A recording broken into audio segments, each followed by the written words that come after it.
ঝালকাঠির রাজাপুর উপজেলার বড়ইয়া ইউনিয়নের উত্তর উত্তমপুর এলাকার এই 2.5 কিলোমিটার কাঁচা রাস্তা স্বাধীনতার পর থেকে আজও পাকা হয়নি।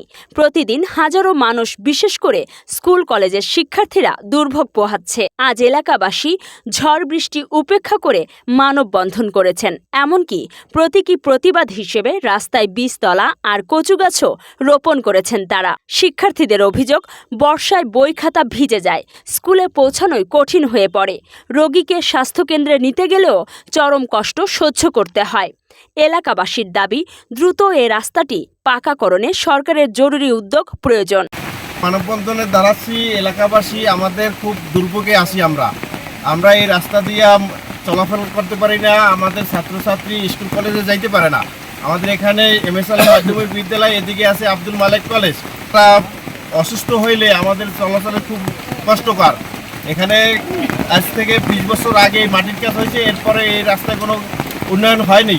আমরা যেটুকু পারছি নিজেরা বাঙ্গল আমরা নিজেদের অর্থায়নে করছি।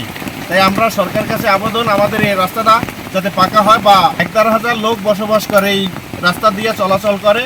আর আমাদের এখানে বাজার আছে, রুমিয়ানফারি বাজার, এই লোকগুলো এখান থেকে চলাচল করে। এদিকে মানববন্ধন করতেছি আমাদের এই এলাকায়। আমার বয়স প্রায় 40। এর ভিতরে একবার এই রাস্তায় মাটির গাছ হয়েছে। এরপরে বহু মেম্বার, চেয়ারম্যান, এমপি আসছে, কোনো উন্নয়নমূলক কাজের শো আমরা পাইনি।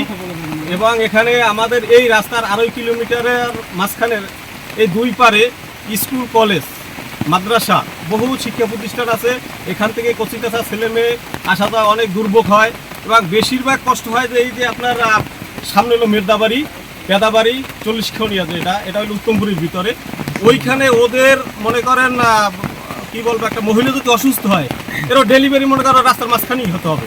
কারণ ডিটেলসে আমাদের রাজাপুর সদরে যাওয়ার মতো পরিস্থিতি হয় না, এবং সবাই নৌকা চলাচল করতে হয়। রাস্তাঘাট পরিস্থিতি আপনারা একটু সামনে আগাই দেখবেন, সামনে একটা কালভার আছে, সেটা বিলীন হয়ে গেছে। এটার ব্যাপারে আমরা প্রশাসনের আমাদের ইউনিয়ন পরিষদ এখন যারা দায়িত্বে আছে তাদের কাছে বহুবার যাওয়া হয়েছে, কোনো কোনো কাজ আমরা পাচ্ছি না।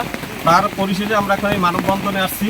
এটা উত্তমপুর এবং 40 খনিয়া দুইটা গ্রামের সকলেরই আমাদের প্রাণের দাবি যেন আমাদের রাস্তাটা হয়। এটা এই ঝড় বৃষ্টি উপেক্ষা করে আজকে আমরা দাঁড়িয়েছি।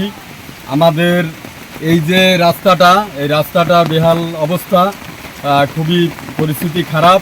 এবং এই রাস্তা পেরিয়ে যেতে হয় উপজেলায় এবং পরিষদে, এবং আমাদের ছোট বাচ্চারা এবং আমাদের যা স্কুল কলেজে যারা যায় তাদের যেতে অনেক সমস্যা হইতেছে। এবং এখান থেকে যে বেরিয়ে যাবে গর্ভবতী মায়েরা, বোনেরা, এরকম কোনো পরিস্থিতি নাই। একটা হার্ট স্ট্রোক যদি রুগী হয় তার এখানেই মৃত্যুবরণ করতে হবে। কারণ এখান থেকে ওঠার পরে আমাদের উপজেলায় যেতে হয়, হাসপাতালে যেতে হয়। তো আমাদের এই পরিস্থিতি খুবই খারাপ। এই রাস্তাটা বিগত দিনে এই উপজেলা চেয়ারম্যান মনির স্যারকে বারবার বলা হয়েছে, সে কোনো রকম গুরুত্বই দেয় না, এবং সে একটা কথাই বলে, আমার হাতে কিছু নেই। এই মানববন্ধন আমরা ডাকছি এই কারণেই, যাতে এই রাস্তাটা পাকাপোক্ত হয় এবং আমাদের যাতে চলাচলের একটা ব্যবস্থা করে দেয়। এজন্য আপনাদের মাধ্যমে এখানের উপজেলায়, রাজাপুর উপজেলায় যারা দায়িত্বে আছেন তাদেরকে একটু দৃষ্টি আকর্ষণ করব যে এখানে যাতে তারা দয়া করে এখানে যাতে তারা খেয়াল করেন।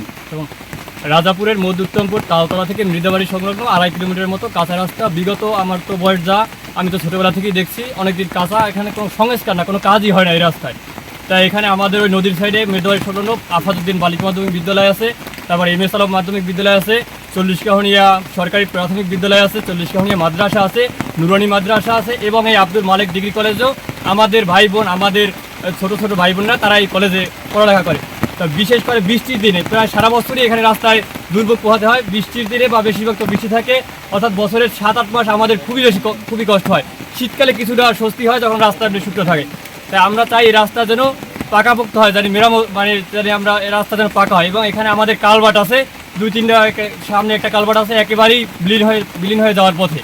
তা আমরা চাই যে স্থানীয় যে প্রতিনিধি আছে বা যারা সরকারের উচ্চপদস্থ যারা কর্মকর্তা আছে তারা যেন আমাদের রাস্তার প্রতি দৃষ্টি দেয়। এবং এখানে আমরা যারা সুস্থ মানুষ আছে তারাও যেতে পারি না, অসুস্থ হলে তো কথাই নাই, রাত্রে বা দিনেও চলাচল করার মতো সিস্টেম নাই। তাই আমরা তাদের দৃষ্টি আকর্ষণ করছি যেন তারা আমাদের এই 2.5 কিলোমিটার রাস্তাটা পাকাপোক্ত করেন। তাদের এটাই আমাদের